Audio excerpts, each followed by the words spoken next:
Olá, estudante, bem-vindos à Central do Enem, todos a caminho do sucesso. Sou o professor Romário Silva, trabalho em filosofia. Hoje vamos tratar do eixo temático diversidade cultural, conflitos e vida em sociedade. Aqui nós trataremos de antropologia filosófica, ou seja, nos questionaremos o que é o homem, qual a sua finalidade e que o distingue dos demais animais. Trataremos de etnocentrismo e racismo.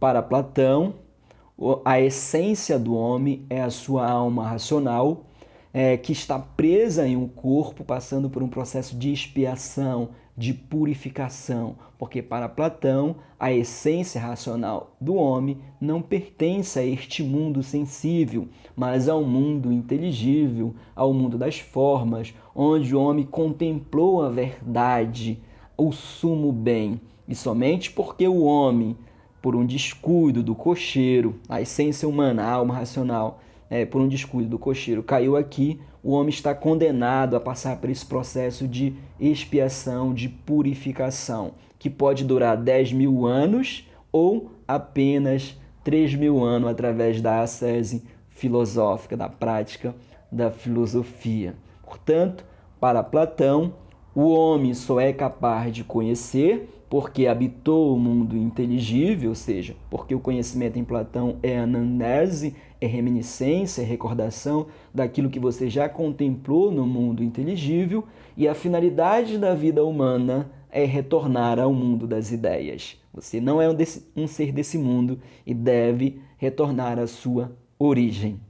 Aristóteles defende a ideia de que o homem é um ser racional, inclinado a viver numa comunidade política, isto é, uma comunidade constituída por leis racionais que devem reger o comportamento humano, porque na polis o império das leis é fundamental e essas leis são pensadas, são refletidas e, portanto, na polis o homem está vivendo em conformidade com a sua racionalidade, porque é uma comunidade regida por leis racionais. E somente na polis o homem é capaz de desenvolver-se plenamente. Somente na polis o homem pode alcançar o bem comum e a excelência moral. Somente na polis o homem pode alcançar a eudaimonia, a felicidade, a vida boa, a vida que vale por ela mesma.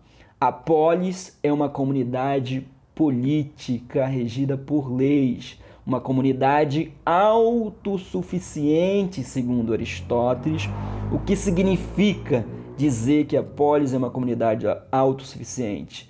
Que ela torna a vida agradável por ela mesma, em si mesma, e carente de nada, ou seja, uma autossuficiente quer dizer que nada falta a todas as pessoas que vivem na polis. E principalmente significa dizer que o homem vive em conformidade com a sua essência, certo? E é necessário que você distinga também animal político em Aristóteles de animal social. Todos somos animais sociais, mas também somos, em essência, animais políticos. Por quê? Nós vivemos em comunidades humanas, que são aquelas, segundo Aristóteles, são voltadas para a defesa e para a subsistência, e comunidades políticas. E por isso que ele vai distinguir o homem que vive na polis do homem que vive fora da polis. Aquele que vive fora da polis vive sob o arbítrio de outro, seja um sheik, seja um imperador, seja um rei. Enquanto que na polis você só tem um senhor, que são as leis. Ok? Para Agostinho, o homem é um ser à imagem e semelhança de Deus, uma criatura de Deus, constituída por um pecado original, constituída de um livre-arbítrio que pode levá-lo a aproximar-se de Deus ou afastar-se de Deus, dependendo do uso que você faz deste livre-arbítrio. Mas a essência do livre-arbítrio é para você servir a Deus, para você aceitar livremente os desígnios de Deus para a sua vida.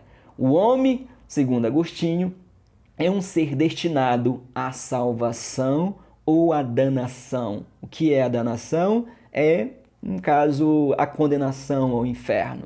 Lembrando que Agostinho trabalha a teoria da predestinação, segundo a qual algumas pessoas já nasceram destinadas à salvação e outras já estão condenadas previamente ao inferno. Todos os homens têm uma alma imortal que faz com que este se pareça com Deus. O homem é a imagem e semelhança de Deus em Agostinho, não na aparência corpórea, mas na aparência de sua alma. Por outro lado, Thomas Hobbes vai nos dizer que o homem viveu num estado de natureza no qual ele estava voltado para o conflito, para a guerra. O homem está no contínuo movimento de satisfazer as suas próprias necessidades. O homem quer o seu próprio bem, a sua autoconservação e faz de tudo o que for necessário para usufruir deste bem, que é justamente da sua vida. No estado de natureza não há lei, não há regras. Todos os homens vivem de forma igual. Portanto, não há garantias. Todos os homens são livres para fazer o que bem entenderem e cada um busca o seu próprio bem, o que torna a vida um inferno, um caos, uma vida miserável e curta. E por isso que, segundo Thomas Hobbes, o homem, através da sua racionalidade, cria leis para regulamentar a vida no estado de natureza, uma forma de encontrar a paz. E aponta também, a racionalidade faz alguns apontamentos dos meios necessários para o homem satisfazer as paixões que o aproximam ou que o tendem para a paz. Isto é, segundo Thomas Hobbes, o homem tem paixões que o aproximam da paz. Ele quer fugir desse estado de guerra. Quais sejam essas paixões? Lembrando que paixões em Thomas Hobbes são as inclinações, são os movimentos, certo? Aquilo que nos causa desejo ou aversão. O que nos causa desejo a paixão seria a esperança de uma vida confortável, de uma vida agradável, de uma vida em paz e em segurança, certo? E o medo da morte. Este é o principal, que nos leva a adotar paixões, leis que nos levem para um mundo em que seja possível usufruir dos benefícios do fruto do nosso trabalho, tá bom? Para Thomas Hobbes, o homem só sai deste estado de natureza porque visa uma vida confortável, uma vida segura, uma vida em que ele consiga usufruir dos bens do seu trabalho e, principalmente, que traga a segurança necessária para ele sobre a questão da sua vida. Porque não há garantias da sua vida no estado de natureza, mas ele é capaz de abrir mão da sua liberdade de governar a si mesmo, de fazer o que entender e viver sob o arbítrio do Estado e das leis. John Locke, por outro lado, acredita que o ser humano realmente viveu num estado de natureza, mas que esse estado de natureza não é um estado de guerra, de conflito. Pelo contrário, o homem no estado de natureza é regido pela lei natural. E esta lei natural está inscrita no coração de cada homem e ela é discernida através da racionalidade humana. Portanto, o homem consegue governar a sua própria vida, consegue viver pacificamente nesse estado de natureza sem prejudicar as outras pessoas. E se alguém prejudicar o outro, pode ser punido por qualquer um, porque o homem não tem um senhor, mas é senhor das suas próprias causas. É o homem que julga, e qualquer homem racional pode julgar as pessoas que cometem algum crime, seja contra a vida, seja contra a liberdade, seja contra as posses de alguém. Porque o homem também é um ser constituído de direitos inalienáveis.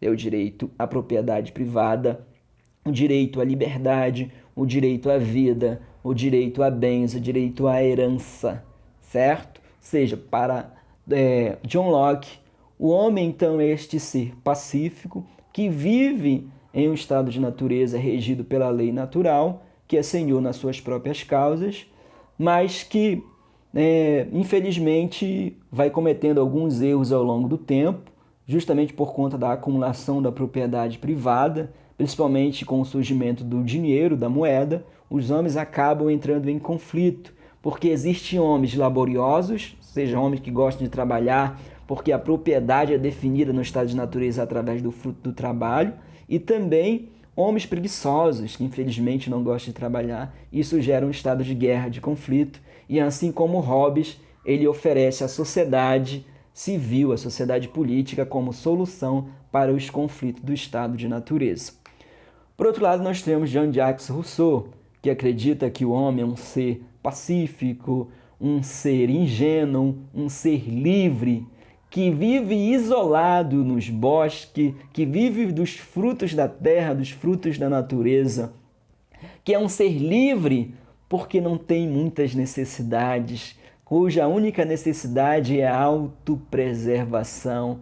Segundo Rousseau, o homem é um ser capaz de compaixão também. Ele não luta com os mais fracos pelo alimento. Ele deixa a criança pegar o alimento, ele deixa o idoso pegar o alimento e não rouba deles. Ele deixa eles irem.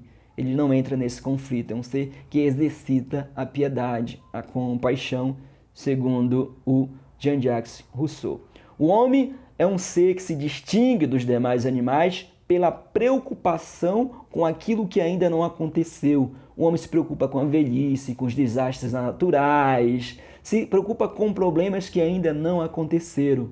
O homem se distingue também dos demais animais pela perfectibilidade, capacidade de resolver problemas ou de desenvolver habilidades para resolver problemas que vão surgindo ao longo do tempo. Porque Rousseau observa o seguinte, que a natureza, pelas próprias intempéries dela, oferece desafios ao ser humano que acaba permitindo com que ele desenvolva essas habilidades. Graças a essa capacidade de se aperfeiçoar, ele adquire novas formas de solucionar os problemas. Inclusive, para caçar animais grandes ou para uma caça bem-sucedida, ele passa a aceitar a ajuda de outras pessoas.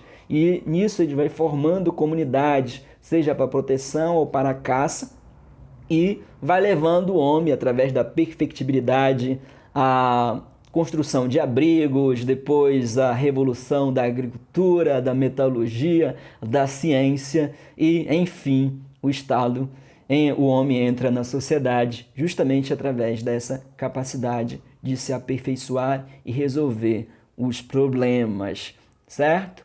O homem também é um ser racional, ou seja, a racionalidade, pessoal, ela está em potência no ser humano. Sei lá, no estado de natureza não precisa dela, logo no início, no estado de ingenuidade. Mas, dado as necessidades, você desenvolve ela, aperfeiçoa.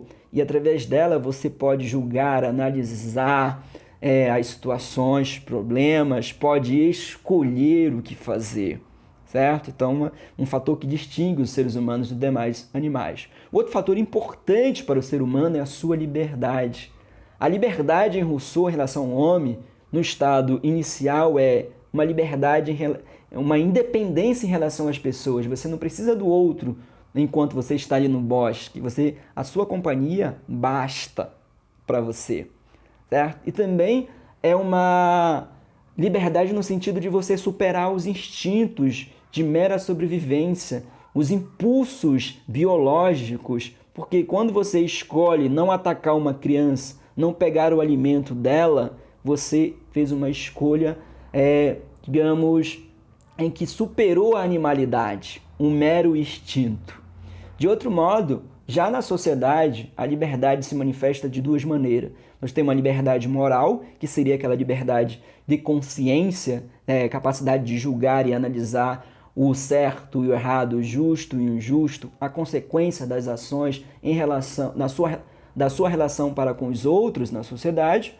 Mas também você tem uma liberdade jurídica, que é aquela expressa na lei pela vontade geral. A vontade geral, portanto, é a expressão da sua liberdade no contrato ideal de Rousseau. Por quê? Trata-se da capacidade de você abrir mão dos seus interesses particulares em função do bem coletivo. Nós temos Kant, Immanuel Kant, na sua Antropologia, diz que não é importante pensar o que a natureza faz do homem, mas o que o homem faz do que a natureza lhe oferece. O homem constrói a si mesmo, fabrica-se a si mesmo. O homem torna-se um ser livre à medida que escolhe o tipo de vida, o tipo de ser que quer ser. De certa forma, segundo Kant, o homem está em constante transformação e, principalmente, que ele consegue promover mudança agindo por dever, é capaz de se tornar um cidadão do mundo. Isto é, através do dever, o homem se torna um ser livre e um ser constituído de direitos. Daí a expressão cidadão do mundo. Cidadão do mundo é um ser constituído de liberdade e de direitos, tá bom? O homem faz a si mesmo, essa é a expressão de Kant. Por outro lado, nós temos Schopenhauer. Schopenhauer acredita que o homem é vontade e representação. O homem é a representação do mundo. Segundo o Schopenhauer, o mundo é minha representação, aliás. O mundo é minha representação e o mundo é vontade. A vontade, ela se manifesta no ser humano, ela se individualiza no ser humano, porque a vontade, como coisa em si, é um instinto cego, impulsivo, incontrolável, insaciável, caótico. Portanto, é algo que rege todo o mundo, todo o universo, mas que se objetifica no homem através do seu corpo. E o que nós percebemos no dia a dia não é a face verdadeira do mundo, mas a representação que o sujeito faz do mundo, certo? Ele vai dizer também que o homem é um escravo da vontade, à medida que todos os atos do corpo, todas as nossas manifestações, elas são manifestações da vontade. Por isso que o homem é um escravo, por isso que ele vai dizer que viver é sofrer, porque a vontade é essa carência constante, esse desejo constante, essa deficiência que está no ser humano, que está sempre incompleto, nunca consegue realizar os seus desejos.